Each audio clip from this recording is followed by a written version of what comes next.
Yo, what is up, guys? So we're going to be showcasing off the new Valkyries in action, showing if they are going to be a viable archetype or not. But also, really quickly, I wanted to mention this is using no Mischief of the Time Goddess. The reason why is a card doesn't exist. A lot of these cards, guys, they have synergy around this one specific card called Mischief of the Time Goddess. I will go over its full effect probably in a later date when they add it, but basically to sum it up, neither player can activate cards or in response to this activation of this card's activation, and it cannot be activated as a chain link 2 or higher. But anyways, at the end of your battle phase, if all monsters you control are Valkyries, you get to send this card to the graveyard, and then after this effect resolves, skip to the start of the battle phase of your next turn. So basically, it gives you a double battle phase. But also, if you do, you can't activate another Mischief of the Time Goddess until the end of that turn. So basically, you're not getting your triple battle phases, but that's fine. Do you really need triple battle phases? Probably not. I think double could suffice. And in fact, you guys will see a lot of big pushes which you can OTK. In fact, you can one punch someone with this cheese variant of a combo. But anyways, let's go ahead and check out the Valkyries in action. The archetype seems like it should probably get a few new cards in the future. It's not a bad archetype, but I don't necessarily feel like it's very high tier. We're not talking Sky Striker levels of tier. We're just using kind of this for extra damage potential. Plus, you could potentially utilize some of the cards to go into like different exceeds. However, some of the effects of certain cards make it so you can only go for like fairies. There's a lot of cards. We'll get into it once we get into those cards. But basically, what Ride of the Valkyries does is let you spam your entire board. It just lets you summon like all your monsters, and then from there, you're going to be able to take no battle damage, and then you get to search off Mischief of the Time Goddess, which is actually a really important card for the archetype. But again, we do not have that. That card is absolutely insane. Even without it, the deck is not too bad. But obviously with it, it's huge because there's a card where you can just banish it from the graveyard to search out the Mischief of the Time Goddess anyways. And then there's another monster that searches out you Mischief of the Time Goddess. But anyways, he's going to go ahead and make a Shogun Saga. He's got effect of Mizuki. He's going to go ahead and attack over the Unicorn. This one only has 300 life points. Top deck gets sacked by the Drite. He's going to go ahead and activate its effect. Go ahead and search off the Ride of the Valkyries. And he's going to go ahead, and his opponent's going to go ahead and summon some monster. But this card actually gains 200 attack for each of your opponent's banished monsters, which is a small little effect. It's like a bonus effect. Pretty much as effect as, you know, being able to search out any Valkyrie card. One thing I wanted to mention that is important, the Goddess cards, they are, I would say, part of the archetype, but they don't have it in its, like, name. But basically, the Goddess cards, one of them searches out the other one, which lets you search out the other one. And then one of them makes it so you're immune to things and you can get rid of, like, a spell trap or another monster effect, which is almost free. And I'll get into that in a second, what you can kind of do with it. But again, I want to show you guys a few different plays so you guys can kind of get an idea on how the deck works. So this guy over here is going to go ahead and be playing the new Ninjas versus the Valkyries. Let's go ahead and swap boards over here so you can see it from the Valkyrie player's perspective. But shout out to my boy Teriyaki for hooking me up with these plays. But anyways, we got the Saizo summon, and this guy's going for the play of Shadow Sealing. Previously, I mentioned the other card where it has everything is kind of just better. But in this instance, he's going to go ahead and Shadow Seal that, so that is a zone he can no longer use. So basically, it locks your opponent out of the extra deck. That's how ninjas can also play. But when you're activating cards like Ride of the Valkyries, we're going to spam the board with everything. And Zuede is a really good card. So the main cards in this deck are going to be Zuede as well as Drite. So Zuede over here, when it's summoned, you get to target one monster opponent controls and just pop it. And if it does battle damage, you get to target a continuous spell card in the graveyard and add it to your hand. And then Drite is the searcher, and then the rest, these are Melodus cards. So they're just kind of help you push for game. Again, as of right now, because we don't have access to Mischief of the Time Goddess, it just kind of lets you push for game a little bit easier. Here we're going to be showcasing off against the Trickstars, which is still very popular and widely considered a meta deck over here. But this is a deck where once they lose like the first initial play, they just can't really do too much. I would say once Trickstars go for top decking out of Trickstars is probably one of the worst decks to top deck out of. I would say, unless you top deck the field spell, and you can maybe burn your opponent for game. For the most part, not the easiest. But anyways, we got Engage. Unless you're playing Sky Striker Trickstars, and at that point, if your opponent has really low life points, yeah, top decking a Hornet is really good. But anyways, We got Kagari. This is just kind of, again, another card that you can use because we don't have Mischief of the Time Goddess to push for game. But obviously, if you go for Mischief of the Time Goddess, you're going to be able to OTK. You activate Rite of the Valkyries, summon a bunch of monsters, and then you can banish it to add a Mischief of the Time Goddess. So, there you go.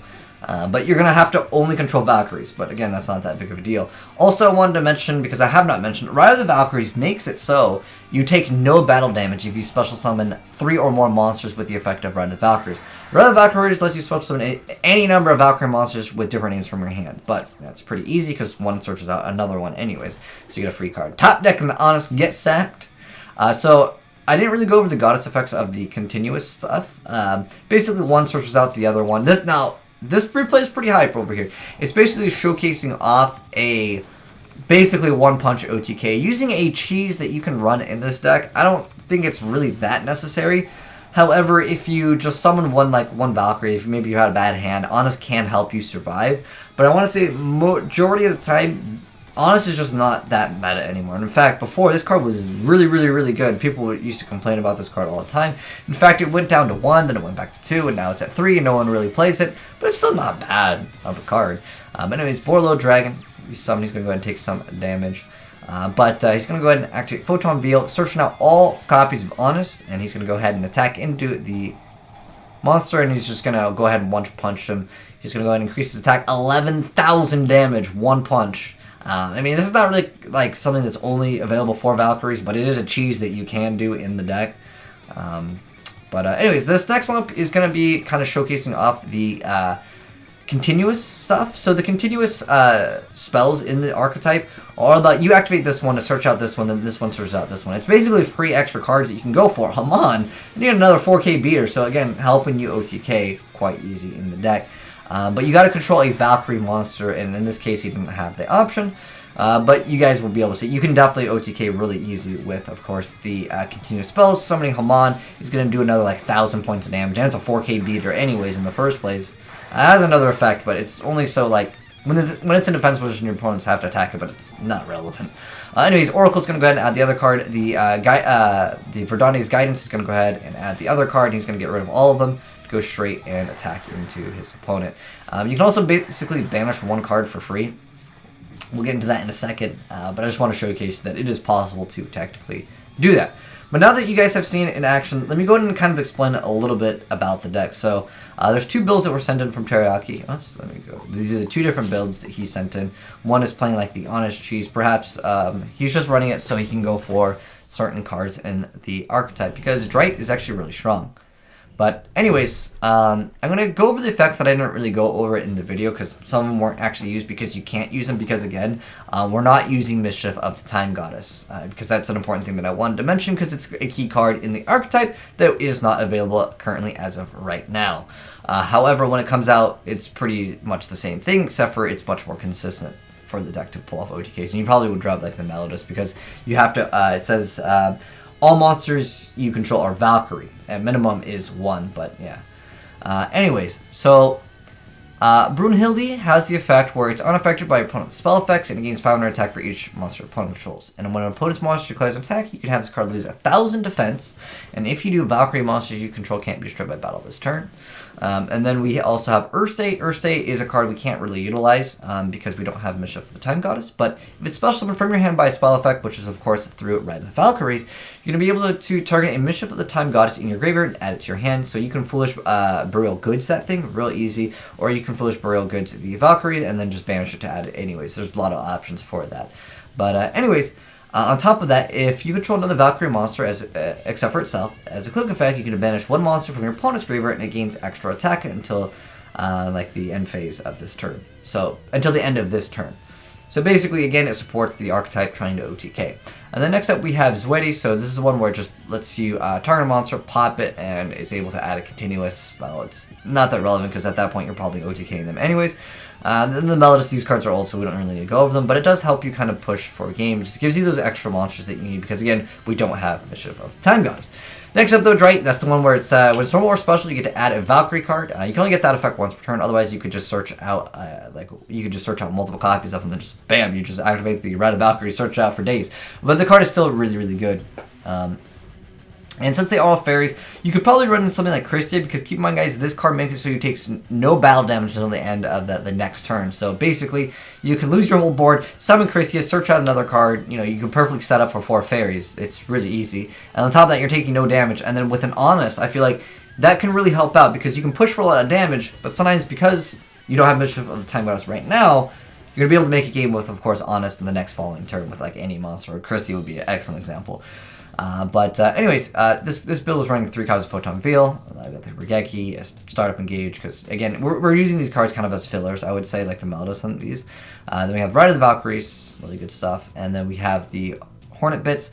But as far as these cards, I didn't really go over them. You did see them all be tributed for, or being sent to the graveyard for Haman to be able to summon him. Here's another 4K beater, not too bad.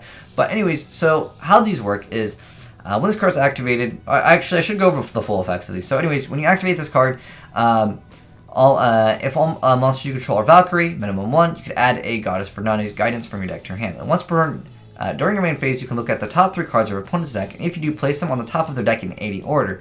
But you cannot normal or special summon monsters for the rest of the turn except for fairy monsters. You can only activate 1 per turn. The next card is the Guidance. So once Guidance is activated, it has the same effect where if all monsters you control are Valkyrie, minimum 1, you could add a Goddess Urge. So this one searches out this one, which searches out this one. So you basically get them all for free. Well, one of them gets you the rest of them for free. But anyways, once per turn, you get to declare a type, monster, spell, trap, reveal the top card of your opponent's deck, and if it was the declared type, they set it to their field, otherwise they add it to their hand. Which is obviously really bad unless you have this card. But it lets you just banish basically the top card. After you look at the top 3, then you go ahead and just banish that card. Which is kind of nice because the other card technically gets a bonus effect. It's 200 bonus attack for each of your opponent's monsters that are banished. So that's kind of nice. But the last card over here is Urd's Verdict. So this card can really help out with the pushing of the OTK. So your opponent cannot target Valkyrie monsters you control with card effects, and they can't be destroyed by your opponent's card effects. So again, you're able to basically make your cards immune to everything. And then once per turn, you get to declare 1 card name, then target 1 set card your opponent controls, reveal the set card. If it was the declared type, banish it, otherwise banish 1 card you control. So basically, this card reveals them, this one lets you place it, and then this one lets you banish it. So basically, drawing like these 2 are kind of bad. This is the card that you want to open up with. I don't really feel like you really need them. I feel like this card might give you the best utility out of all of them at the end of the day. That's the way I see it, though. Perhaps we'll get other cards that can make these cards better, or maybe some of the monsters will get more bonus effects depending on like continuous spell cards. But at the moment, it's just too mediocre. For the extra deck, I'll mouse over them real quick. They're not really that important other than Sky Strikers. Again, it's just kind of used to push for like game. But for the most part, yeah, that is the Valkyries. And shout out to my boy Teriyaki once again for hooking me up with the plays. But let me know, guys, what you think of Valkyries. Do you guys think the deck is good? Do you think it's bad? Obviously, this build is more focused on just trying out to push for a game and stuff. But again, once this comes out, the deck will be much, much, much better. Because, you know, there's like a lot of cards that need... The whole archetype really needs it. But it does OTK quite easy, especially when you have double battle phases. It's still pretty decent, I guess. It's not too bad. But let me know your thoughts down below in the comment section below. But anyways, hopefully you guys enjoyed the video. If you did, drop a like on it. And if you're new to the channel, hit that subscribe button to see more Yu-Gi-Oh videos. And also, if you got any cool replays like this one, feel free to send it in to AzneyesReplays@gmail.com. Thanks for watching. Peace out, guys.